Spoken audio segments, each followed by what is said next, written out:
MoShiach in the footsteps of the Messiah based on the writings of the Gaon of Vilna, volumes 1 and 2 help accelerate the Messianic era by unraveling the riddle of the twin messiahs, the Josephic and Davidic messiahs, according to the secret teachings of the Gaon of Vilna. The twin messiahs only over the last few decades the formerly obscure and enigmatic Jewish tradition of the Josephic Messiah MoShiach Ben-YoSef has become known to the public. In the overall picture, however, and certainly with its plethora of ornate details, this fundamental teaching continues to remain unknown. At best, Judaism's secret doctrine of the Josephic Messiah, as elaborated in the Kabbalah, is very confusing, even being subject to misuse and gross distortion. One should be prepared, as the explanation presented here of the Messiah has little to do with the Christian and Western cultural understanding. Yet, this phenomenon is precisely so. Hiddenness and unrecognizability are part of the essence of the Josephic Messiah. He is a master of the art of disguise. This is also the Torah's intention in the verse. Joseph recognized his brothers, but they did not recognize him. Genesis 42:8. Rabbi Hillel Rivlin of Shklov, 1758–1838, writes, Joseph recognized his brothers, but they did not recognize him. This hiddenness characterizes Joseph, not only in his generation, but in every generation in which the Josephic Messiah recognizes his brothers, but they do not recognize him. It is part of a diabolic scheme that the qualities of the Josephic Messiah are concealed in the final period of the footsteps of the Messiah. Due to our many sins, he is scorned as well. If this were not the case, our suffering would already have ended. If only Israel would recognize the Josephic Messiah's footprints, i.e., the signs of his presence, the ingathering of the exiles, etc., including the Messianic role of science and technology, we would already have seen the complete redemption. What makes the Josephic Messiah such a complex subject is that it is only one half of a larger picture. The other half, which is more familiar to everyone, is known as the Davidic Messiah, the Davidic King Messiah, or simply the Messiah.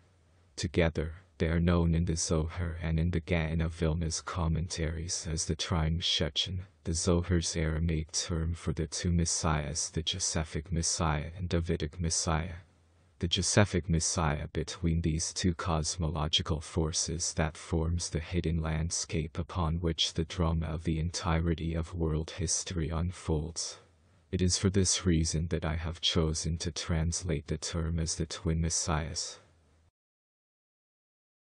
It must be emphasized that in the language of the Torah masters and Kabbalah sages, the appellations of the Josephic Messiah and the Davidic Messiah refer to much more than the historical Joseph and David.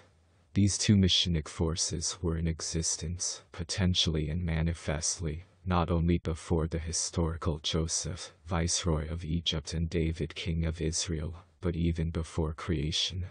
Rather, Joseph and David are specific constellations of the forces of the twin messiahs incarnating, as it were, in historical time and space.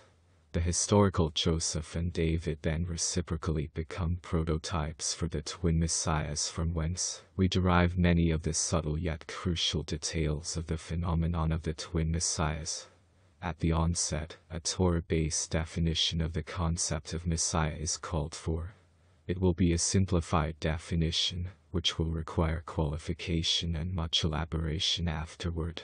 But it is essential in allowing us to approach the twin messiahs with some sense of perspective. Why two messiahs? Why any messiah at all? What is the purpose of a messiah? The messiah is an individual who is responsible for, and who, either overtly or covertly, spearheads a collective process of tikkun. Tikkun is perhaps the single most important concept in all of Judaism. The word tikkun means rectification or mending.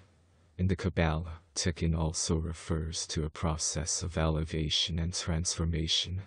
whereas the second definition implies taking something that is already complete into a more refined state. The first definition implies that something has broken or has become torn, and the immediate goal is only to return it to its original state of completion.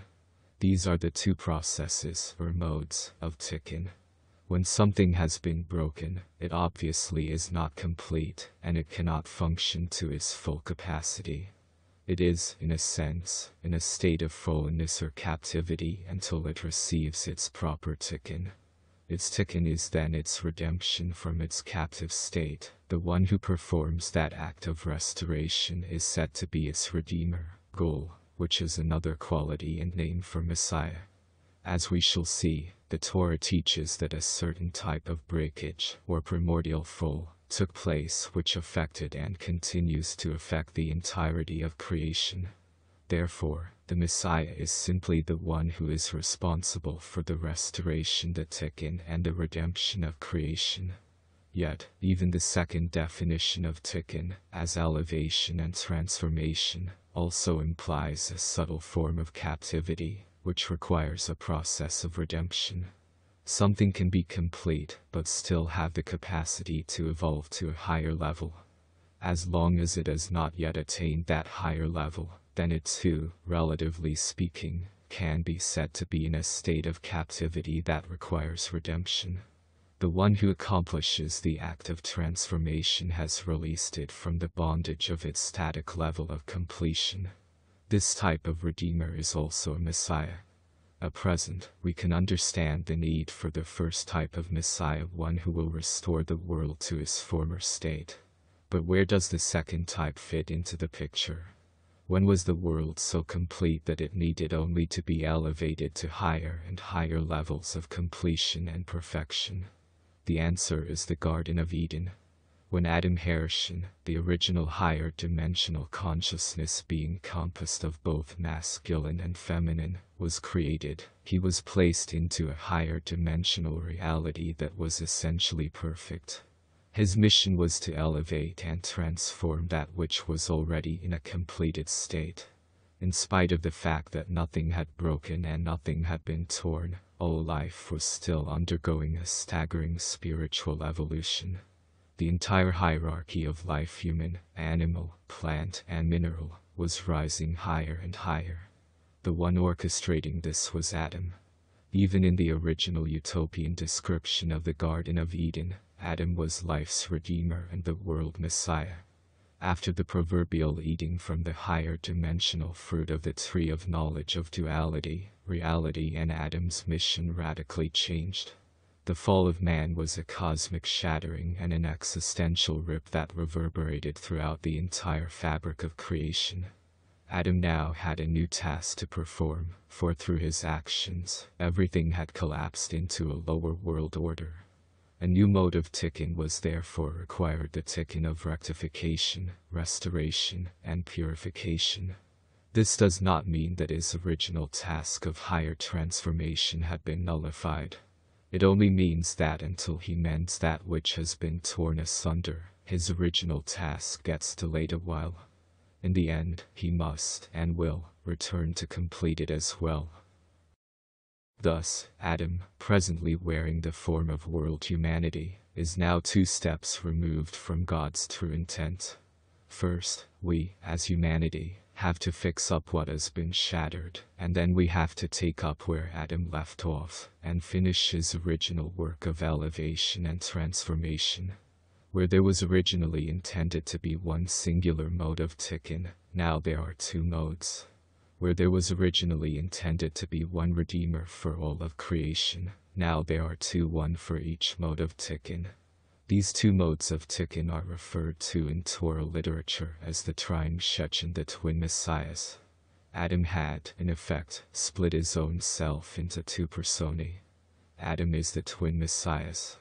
The creation of a dual world order, now dependent upon a 2-stage tikkun, is the actual origin of all duality, good-bad, male-female, heaven-earth, sun-moon, this world, next world, etc. That is the bedrock of our present reality.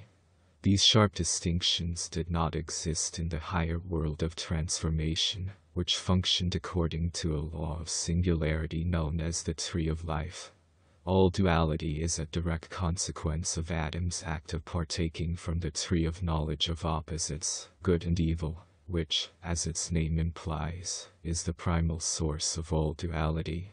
In general, the Redeemer, whose mission is fundamentally one of restoration and purification, is known as the Josephic Messiah. The Redeemer, whose mission is fundamentally one of elevation and transformation, is known as the Davidic Messiah. Similarly, the period of time that we are in now, i.e., after Adam's fall and expulsion from Eden, is broadly designated as the year of the Josephic Messiah. This is the period of time for his mode of tikkun. As explained in the introduction to the book, the present world order is scheduled to exist for 6,000 years. It is during this time that the tikkun of rectification must take place in small increments.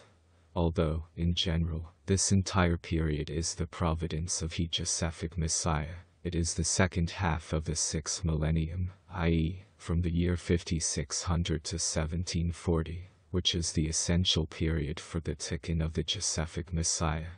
After this tikkun will be completed, i.e., near the very end of the 6th millennia, then we will enter the period of time designated as the year of the Davidic Messiah, since it will then be time to finish the mode of the original tikkun of transformation. Surprisingly, the famous era of the Messiah, Ben-Dovid, so much described by the prophets and formulated by the sages, yet so clouded in obscurity, is none other than a return to the original, but unfinished Garden of Eden, and the Davidic Messiah is none other than the original Adam HaShem himself before the fall. This is certainly a return full circle if there ever was one. This principle is included in the rabbinic formula, Sof Masad Mitzvah Tekilah. The final act returns to the original intended thought. The statement that there are distinct modes and periods for each of the twin messiahs must now be qualified. In truth, there is much overlapping between the two. The Ben-Dovid mode is always present in the immediate background of the Ben-Joseph mode, and vice versa. In other words, a fractal spark, nitzitz, of the lower tikkun of the Josephic Messiah, is always present within the higher tikkun of the Davidic Messiah. Conversely, a fractal spark of the higher tikkun of the Davidic Messiah is always present within the lower tikkun of the Josephic Messiah. This interpenetration of the twin messiahs is true on two levels, and thus the term trying Shechin has two meanings. The processes of the Josephic Messiah and the Davidic Messiah occur together, at all times, in every generation, and in all places. The Messianic era of the Josephic Messiah and the Messianic era of the Davidic Messiah, however, refer to large-scale time frames where there is a sharper line of demarcation between the two modes of tikkun. The first aspect of the twin messiahs that functions on the generational or micro-time scale, i.e., on an annual and daily basis, is the generational twin messiahs. The second aspect of the twin messiahs, which functions on the millennial or macro time scale, is the millennial twin messiahs.